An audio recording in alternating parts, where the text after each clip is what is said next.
atabaki kuwa Mungu tu. Nabii Eliya aliwaita manabii wote wa Mungu Baali. Nabii Eliya aliwaita manabii wote wa Mungu Baali. Lengo la Eliya ilikuwa ni kumthibitisha Mungu wa kweli ni yupi.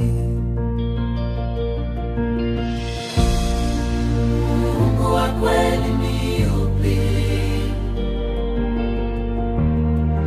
Mungu wa kweli ni yupi?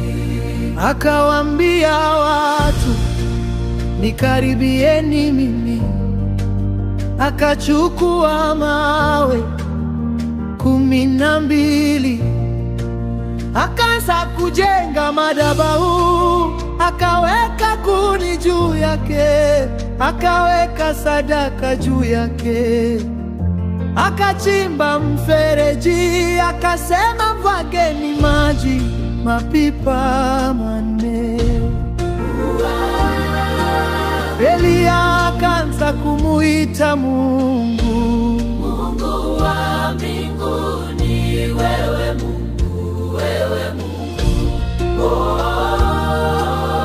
Mungu wa mbinguni najulikane kuwa upo. Wewe Mungu, wewe Mungu. Moto ukashuka, ukaramba ile sadaka, ukaramba zile kuni, ukaramba hata mawe, ukaramba na yale mavuno, ukaramba na yale maji. Watu wakasujudu, wakasema, huyu ndiye Mungu anayepaswa kuabudiwa.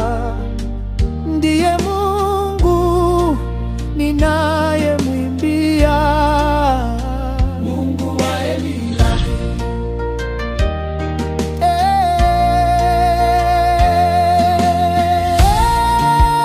Mungu ni Mungu tu. Mungu ni Mungu tu. Mungu wa mbinguni jamani. Mungu ni Mungu tu. Mungu wa Eliya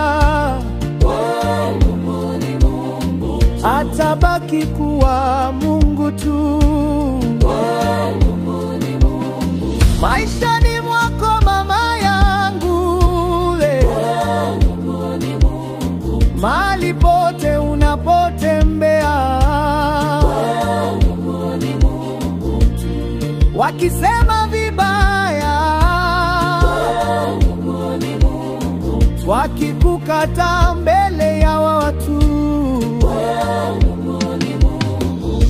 na wewe ndugu yangu unayenisikia, pengine unaona majaribu, pengine unaona magonjwa, pengine unaona vita, pengine unaona watesi, pengine ni jaribu kwenye ndoa yako.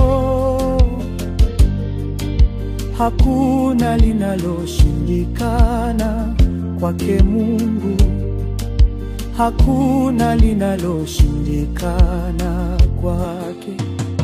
Aliyemshindia Eliya katikati ya manabii wa Baali, atakushindia na wewe.